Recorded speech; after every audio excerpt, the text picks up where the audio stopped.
L'amendement 18 de M. Benarroche. Monsieur le Président, merci. Notre groupe s'est toujours opposé aux amendes forfaitaires délictuelles. Je l'ai rappelé tout à l'heure pour plusieurs raisons. Il y a un certain nombre d'amendements de suppression d'AFD tout au long de ce texte. Pourquoi? Je commencerai à parler de leur efficacité. On en a parlé tout à l'heure. Les auditions des différents ministres, d'ailleurs, donnent des chiffres tout à fait variables et différents depuis la LOPMI. Mais la loi, de toute façon, prévoyait dans son article 25, pour justement répondre à ce questionnement, que le gouvernement rende au Parlement un rapport d'évaluation. Je cite, l'évaluation identifie les pistes d'amélioration du recouvrement de ces amendes. Je l'ai bien lu, ce rapport, monsieur le ministre, et rien dans le rapport n'aborde cette question de l'efficacité du recouvrement. Il y a au-delà de la question du recouvrement aussi, toute la problématique financière pour les personnes qui subissent ou qui reçoivent les AFD. Car il s'agit là aussi, vous le savez, d'un public bien particulier jusqu'à présent, en tout cas, comme nous l'a alerté la Ligue des droits de l'homme. Les amendes forfaitaires, lorsqu'elles sont répétitives et démultipliées auprès des jeunes des quartiers populaires, ont des effets majeurs. Au-delà du fait qu'elles augmentent les tensions avec la police, elles créent aussi un climat de suspicion permanent et des situations de surendettement insoutenables pour les familles. Aussi, cette forme de punition, on va dire, nous apparaît dangereuse et nous demandons donc que cette modalité de sanction soit supprimée de l'article 1. Merci, cher collègue. L'amendement 54 de M. Chailloux. Merci, Monsieur le Président. Cet amendement est le premier d'une série d'amendements de suppression qui concerne la procédure des amendes forfaitaires délictuelles. Je l'ai évoqué il y a quelques instants. Cette procédure est devenue depuis quelques années l'alpha et l'oméga en matière de réponse pénale. Pas un texte désormais ne prévoit son lot de nouvelles amendes forfaitaires délictuelles. On va même plus loin puisque désormais on crée de nouveaux délits pour aussitôt prévoir que s'applique la procédure de l'amende forfaitaire délictuelle. L'infraction est donc suffisamment grave pour constituer un délit et à la fois pas si grave pour justifier que l'intéressé échappe à une procédure judiciaire de droit commun. Résultat, une grande confusion entoure ces sanctions. Elles visent à réprimer les délits, mais elles sont souvent perçues comme des contraventions. Elles ne sont pas des condamnations, mais elles ont pourtant vocation à figurer au casier judiciaire. La conclusion de tout cela, c'est qu'on est très loin du choc d'autorité que ce texte prétend incarner. Nous ne sommes pas par principe défavorables aux AFD, mais force est de constater que l'extension tous azimuts de leur périmètre en a dévoyé l'usage. C'est la raison pour laquelle nous demandons encore une fois la remise à plat de cette procédure, un réexamen global avant d'envisager toute extension. C'est le sens de la proposition de loi que notre groupe a déposée et c'est le sens de cet amendement. L'amendement 231 identique de M. Brossat. Merci, Monsieur le Président. Cet amendement vise à supprimer les alinéas de cet article qui étendent l'amende forfaitaire délictuelle aux infractions relatives aux articles pyrotechniques.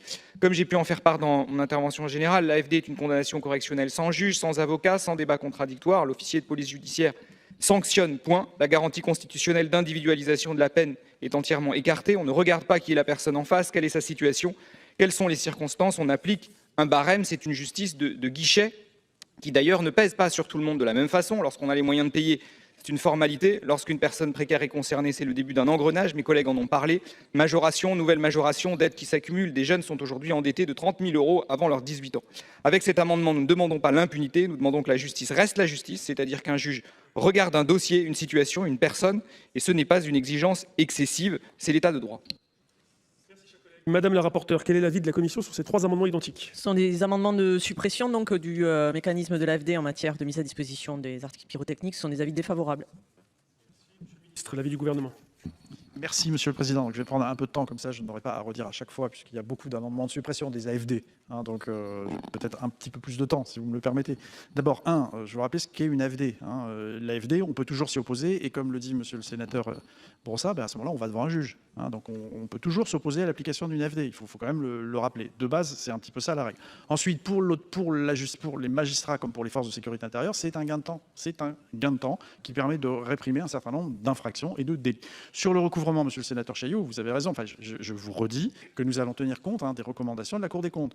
Effectivement, le gouvernement ne dépose que 3 amendements dans le cadre de ce texte, mais pour ce qui relève du législatif, évidemment. Pour un certain nombre de mesures de la Cour des comptes, elles relèvent de l'organisation parfois simplement administrative, c'est le cas pour la gouvernance, parfois même tout simplement du pouvoir réglementaire. Et donc on a 3 amendements qu'on va déposer qui vont permettre d'améliorer le recouvrement en permettant aux agents d'avoir accès à des bases de données comme celle des permis de conduire, notamment, ou les bases fiscales pour pouvoir retrouver les adresses des personnes et pouvoir mieux recouvrer ces amendes forfaitaires délictuelles. Donc voilà, moi, Monsieur le Président, avis défavorable, et je redis toute la pertinence de ce dispositif, et nous appliquerons les recommandations de la Cour des comptes. Le problème, Monsieur le Ministre, c'est que vous tentez, dans ce texte, notamment par des amendements de dernière minute, de répondre à la partie la plus évidente de la critique qui peut être faite à ces AFD, c'est-à-dire les taux de recouvrement incroyablement, spectaculairement bas, puisqu'ils sont d'environ 25% de manière générale et de 50% en matière de stupéfiants. Alors, comme vous êtes dans la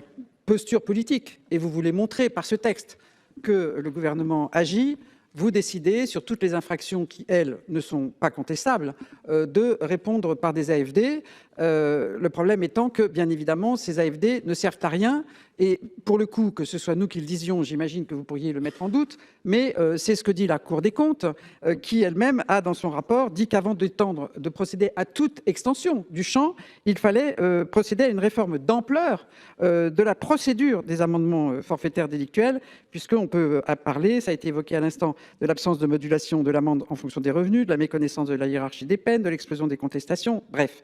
Et cette zone grise, ça a été évoqué dans notre amendement, entre contravention et délit de droit commun. Alors j'ai le souvenir de votre audition devant la commission des lois, où vous expliquez que oui, effectivement, vous étiez en train de travailler, etc. Mais non, vous faites à nouveau des amendements pour prétendre répondre au recouvrement. Donc la difficulté de ce texte, sur tous ces champs, nous pourrions espérer qu'il soit utile, mais en réalité non, c'est une forme de gesticulation parlementaro-juridico-politique pour dire que vous répondez à un certain nombre de phénomènes. En réalité, vous ne respectez pas les droits des personnes concernées et ce n'est pas efficace. Conclure, merci. Je vais donc consulter le Sénat sur ces 3 amendements identiques avec un double avis défavorable. Qui est pour? Qui est contre? 3 amendements identiques. Le 114 rectifié, monsieur Masset. L'abaissement du seuil de déclaration à 250 personnes nous paraît quelque peu excessif. À ce niveau, on risque de faire entrer dans un régime administratif contraignant des événements festifs, culturels, associatifs de taille limitée qui ne présentent pas nécessairement les caractéristiques des rave-parties illégales de grande ampleur que le texte entend viser. Le risque est double. D'un côté, on alourdit les obligations pesant sur des organisateurs de bonne foi.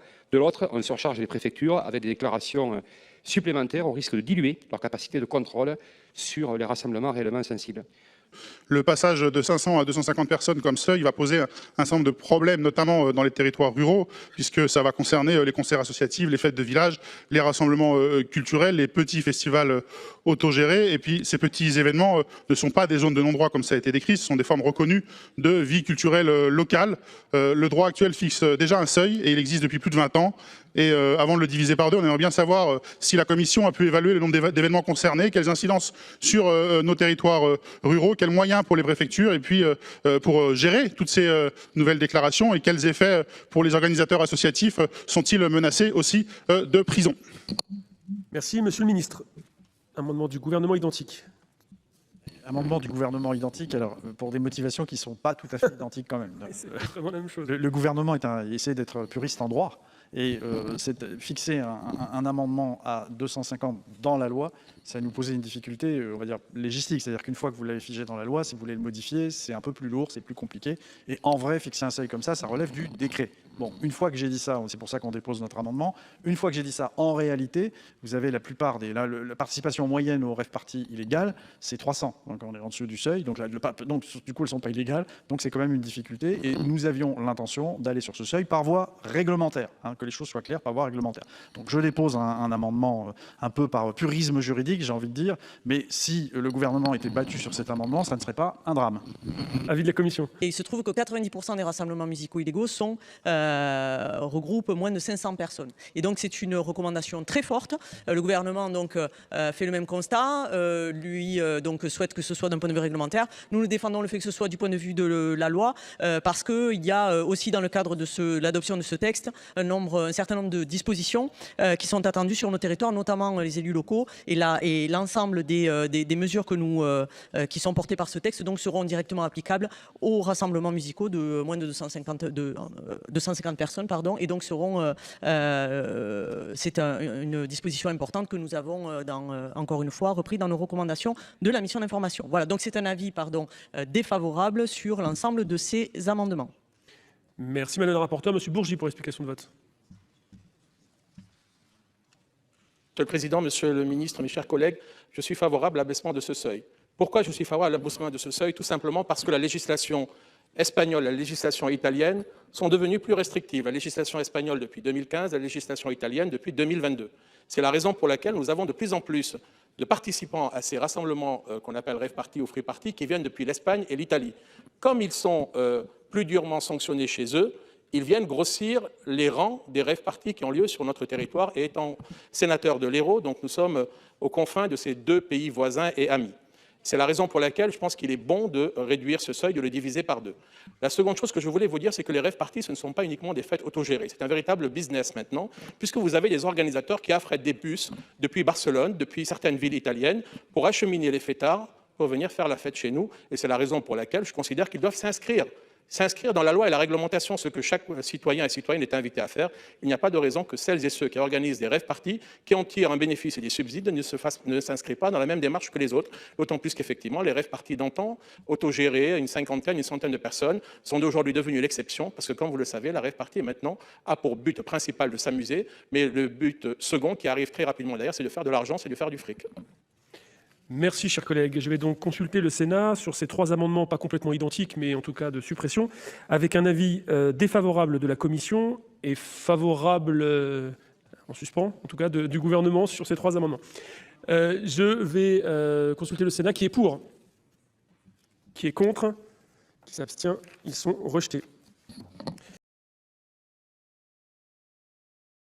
Nous passons à l'amendement 206 de M. Dossus. De trouver une forme de compromis, nous avons et que le régime de déclaration, pour nous, doit rester un outil de prévention des risques, pas un instrument de contrôle généralisé. Et donc, on voulait que lorsqu'un rassemblement se tient à plus de 5 km de toute habitation, eh bien, nous n'ayons plus cette nécessité de déclaration. Voilà. Merci, Madame la rapporteure. Quel est l'avis de la commission ? Alors, dans le cadre des travaux de la mission d'information, nous avons auditionné notamment l'association Le Son du Silence. Il est donc démontré que les nuisances sonores vont bien au-delà des 5 km/h, prévus dans cet amendement, pour parfois approcher même jusqu'à 20 km. Et donc, ce serait créer un droit à la rave party que d'adopter cet amendement. C'est un avis défavorable. Merci, Monsieur le Ministre. Avis du gouvernement. Oui, pour les mêmes raisons. Hein. Ça laisse à entendre que plus on s'éloigne des habitations, moins on crée de nuisances. Ce n'est pas tout à fait exact. Enfin, une rave party, c'est encadré parce que vous avez aussi des dégâts pour les agriculteurs. Hein. Je vous invite à avoir une pensée à cet instant pour les agriculteurs de Cornus, de Bangy-sur-Craon, d'Ourouer-les-Bourdelins dans le Cher, qui ont subi des dégâts. Et donc voilà. Donc ça, c'est important. Puis vous avez aussi des considérations sanitaires, tout simplement. Hein, ce n'est pas parce qu'on est loin des habitations que la rave party ne doit pas être déclarée et encadrée, parce qu'il y a aussi des considérations sanitaires. J'ai à vous dire que pour la Lozère, ce week-end, hein, il y a une rave party. D'ailleurs, on a empêché, les forces de sécurité intérieure ont empêché l'implantation de nombreuses rave parties ce week-end. Je veux saluer d'ailleurs les forces de gendarmerie et les préfets concernés. Dans 4 départements, il y a eu des tentatives, dont la Lozère, où ils sont allés se mettre à une altitude très élevée. Il y a eu 7 cas d'hypothermie. Et on a saisi pas moins de 3,5 kg de kétamine, 2300 cachets d'ecstasy, 700 buvards de LSD. Je ne sais pas ce qu'est un buvard de LSD, mais j'en suis plutôt fier. Hein. 1 kg de cannabis et une arme de 9 mm. Donc tout ça pour vous dire que la distance des habitations sur la nocivité et les dangers d'une rave party illégale, voilà, la distance des habitations n'a pas grand-chose à voir et donc le gouvernement est évidemment défavorable. Merci, Monsieur Dossus, pour l'explication de vote.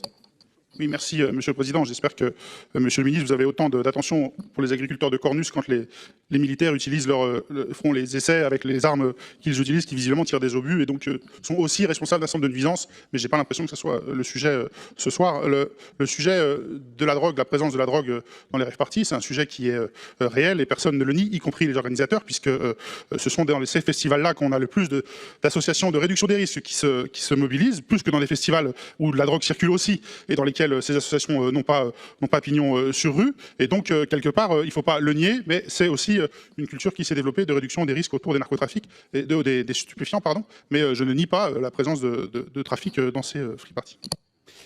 Merci. Je vais donc mettre au vote cet amendement 206 avec un double avis défavorable. Qui est pour ? Qui est contre ? Qui s'abstient ? Il est rejeté. Amendement faisant l'objet d'une discussion commune le 121, rectifié, Monsieur Massé. La commission impose aux commerçants et loueurs de matériel sonore destiné au divertissement d'apprécier donc le caractère suspect de certaines transactions et d'en effectuer le signalement à l'autorité préfectorale. L'intention est louable, il s'agit d'éviter que du matériel sonore soit loué ou vendu pour organiser des rassemblements illégaux. Mais le moyen retenu n'est pas satisfaisant. On demande ici à des acteurs privés d'exercer une forme de vigilance quasi administrative sans leur donner de critères suffisamment précis ni de protection juridique claire. Un commerçant n'est ni une autorité de police, ni un service de renseignement, ni un agent chargé d'évaluer un risque de trouble à l'ordre public. Il n'a pas toujours les moyens de savoir si une transaction est réellement suspecte. En pratique, ce dispositif risque de conduire à des refus préventifs, à des signalements de précaution ou à des traitements inégaux entre clients. La lutte contre les rassemblements doit rester une mission de puissance publique. Les professionnels peuvent évidemment coopérer avec les autorités lorsqu'un risque manifeste apparaît, mais il n'est pas souhaitable de faire peser sur eux une obligation d'appréciation aussi floue. Merci. Mesdames les rapporteurs, amendement 281. L'identification donc des organisateurs de la rave party et du lieu de rassemblement serait considérablement facilitée si l'État était immédiatement alerté par les commerçants en cas de location suspecte. Notre amendement prévoit donc de solidifier le dispositif en prévoyant 1. Une obligation de conservation des identités des locataires pour certaines transactions. 2. Une obligation de refuser la location dans des cas suspects et de la signaler à l'État. Et 3. Une sanction en cas d'irrespect de ces obligations. Ce dispositif nous paraît équilibré. Il reprend d'ailleurs le cadre applicable à la vente de mortiers d'artifice. Donc défavorable sur l'amendement RDSE 121. Monsieur le ministre, quel est l'avis pour ces deux amendements en discussion commune? Même avis, hein, défavorable, et je m'exprimerai sur l'amendement de la commission à venir. Faire maintenant? Eh bien, favorable. D'accord, merci. Monsieur Dossus, explication de vote. Nous, on votera l'amendement de notre collègue Masset, mais pas du tout celui de la commission, qui transforme les loueurs de matériel sonore en auxiliaires des renseignements territoriaux, puisqu'ils doivent donc organiser un fichier. Donc je ne sais pas si l'avis de la CNIL a été demandé pour le fichier que les loueurs de sonos doivent organiser, et puis contrôler désormais l'autorisation légale ou pas de l'événement pour lequel va servir le matériel sonore. On est en train de, cette fois-ci, complètement dériver, à mon avis, dans la société de contrôle de surveillance globale. Madame de La Gontrie pour explication de vote. Merci, Monsieur le Président. L'amendement de Monsieur Masset, il pointe quand même un problème de rédaction qui est assez improbable. Je vous écoutais, Monsieur le Ministre, et je salue tout à l'heure le fait que vous souhaitiez être très vigilant sur le droit, et c'est très appréciable, surtout de la part d'un ministre de l'Intérieur. Mais tout de même, rédigé comme cela, les personnes physiques ou morales, bref, les commerçants peuvent refuser de conclure toute transaction visant à acquérir. Très bien. S'il est raisonnable de considérer que cette transaction présente un caractère suspect, en raison notamment de sa nature ou des circonstances. Vous pourriez m'expliquer concrètement ce que ça veut dire, ça? Parce que, honnêtement, je veux dire que là, on est en train de définir... En fait, il n'y a pas de sanction à cet article. Pourquoi? J'imagine que vous l'avez proposé pour contourner l'éventuel refus de vente. Vous instaurez, je pense, autrement je ne comprends pas très bien, une sorte de fait justificatif pour permettre un refus de vente. Donc, permettez-moi de vous dire que je pense que cet article, hormis les griefs qui ont été formulés précédemment, ce passage est extrêmement mal rédigé. Donc, peut-être pourriez-vous le reprendre utilement au cours de la navette. Et quant à l'amendement de la commission, je dois dire que ce texte qui était déjà, créatif, le devient encore plus. C'est-à-dire que désormais, le loueur doit, y compris en cas de tentative de transaction suspecte, alors pareil, qu'est-ce que c'est qu'une transaction suspecte? Je ne sais pas. Enfin, je le connaissais en matière de financement, etc. Mais là, je ne sais pas. Et il encourt 2 mois d'emprisonnement. Autant vous dire que... Donc tout ça, je trouve, n'est pas sérieux d'un point de vue juridique et d'un point de vue légistique. Donc est-ce qu'on pourrait envisager de renoncer à cette rédaction pour établir quelque chose qui soit quand même plus solide? On est au Parlement. Et le Sénat sur ces deux amendements en discussion commune, le 121 rectifié, avec un double avis défavorable. Qui est pour? Qui est contre? Qui s'abstient? Il est rejeté. Nous passons au 281 avec un double avis favorable, celui de la commission. Qui est pour? Qui est contre? Qui s'abstient? Il est accepté.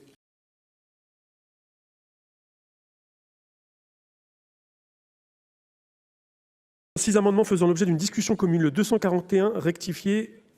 Monsieur Roiron. Il s'agit tout simplement de trouver que les sanctions qui sont apportées nous semblent disproportionnées. 2 ans d'emprisonnement, 30 000 € d'amende, cela me semble vraiment disproportionné. Confiscation des moyens, cela peut s'entendre, mais confiscation des véhicules ainsi que la suspension et l'annulation du permis de conduire pendant 3 ans me semble pas totalement correspondre à ce qu'il faut aller et va beaucoup trop loin. C'est pour ça que nous avons proposé cet amendement. 216, monsieur Dossus. Oui, merci, monsieur le président. C'est un amendement qui vise à supprimer la peine de 2 ans d'emprisonnement prévue contre les organisateurs. On ne va pas nier, je l'ai déjà dit, qu'un rassemblement peut créer des difficultés, mais prévoir de la prison pour l'organisation d'un événement musical non déclaré, c'est franchir un seuil qui, à mon avis, nous fait basculer dans une société différente. Je pense que nos prisons sont déjà bien remplies, qu'envoyer des organisateurs de festivals en prison ne réglera aucun problème. La prison doit rester une réponse aux faits les plus graves. Ici, elle relève davantage d'une agitation et d'un durcissement politique d'affichage que d'une nécessité juridique opérationnelle. Le 55 rectifié. À l'occasion des rave parties, qu'elles soient légales ou illégales, il y a un certain nombre de comportements qu'il faut prévenir, contre lesquels il faut agir et au sujet desquels il faut informer. Ce sont les réductions des risques, et je remercie la commission des lois qui a bien voulu reconnaître le statut particulier des associations qui interviennent dans le cadre du Code de la santé publique afin d'informer et de prévenir les risques en matière d'alcoolémie excessive, en matière de toxicomanie. Et à ces associations-là, je propose que nous ajoutions les associations qui interviennent en matière de prévention des violences sexuelles et sexistes. Lors des travaux que nous avons menés avec nos deux collègues rapporteurs, des associations nous ont fait part d'un sujet tabou qui émerge de plus en plus, à savoir les violences sexuelles et sexistes qui ont lieu à l'occasion des rave parties.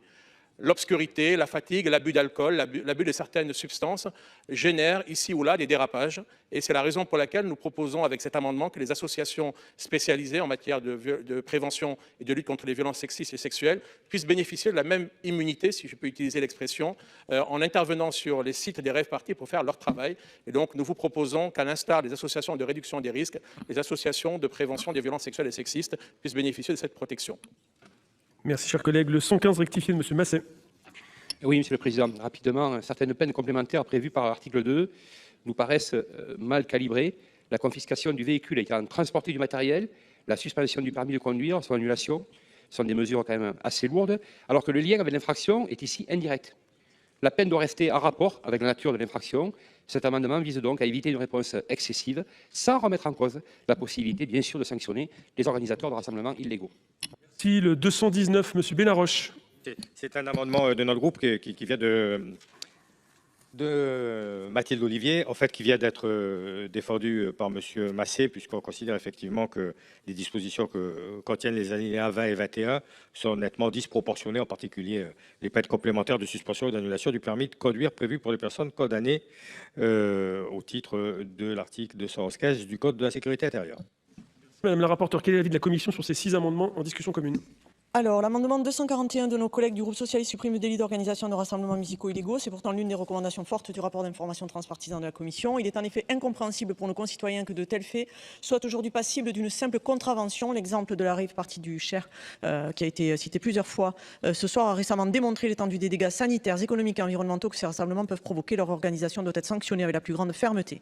L'amendement 216 du groupe écologiste accepte le délit mais supprime la peine d'emprisonnement. Là encore, c'est orthogonal avec notre volonté de fermeté face à des faits objectivement graves. L'article 55 du groupe socialiste souhaite mentionner explicitement les associations de prévention contre les violences sexuelles et sexistes. Alors là, c'est différent, mais en fait, il nous semble préférable de s'en tenir à la catégorie générique définie au Code de la santé publique, puisqu'il désigne déjà les associations donc, qui sont celles listées par la direction jeunesse, éducation populaire et vie associative, et qui incluent bien naturellement des associations engagées dans la prévention de ces VSS. Les amendements 115 et 219 s'opposent enfin aux peines complémentaires de confiscation des véhicules ainsi que de suspension et d'annulation du permis de conduire. Ces éléments sont pourtant déjà prévus dans le cadre contraventionnel actuel à l'article R 211-28 du Code de sécurité intérieure. Donc c'est un avis défavorable à tous ces amendements. Merci Madame la rapporteure. Monsieur le ministre, l'avis du gouvernement. Merci Monsieur le Président. Donc pour les deux amendements 216 et 241 qui sont un peu similaires entre la suppression du délit et la suppression de la peine d'emprisonnement, donc le gouvernement est défavorable, très favorable à la création d'un délit. C'est une infraction grave et le délit permet, outre la peine d'emprisonnement et la possibilité de garde à vue, surtout de mener des actes d'enquête pour identifier les organisateurs qui organisent en toute illégalité ces rassemblements, et donc défavorable.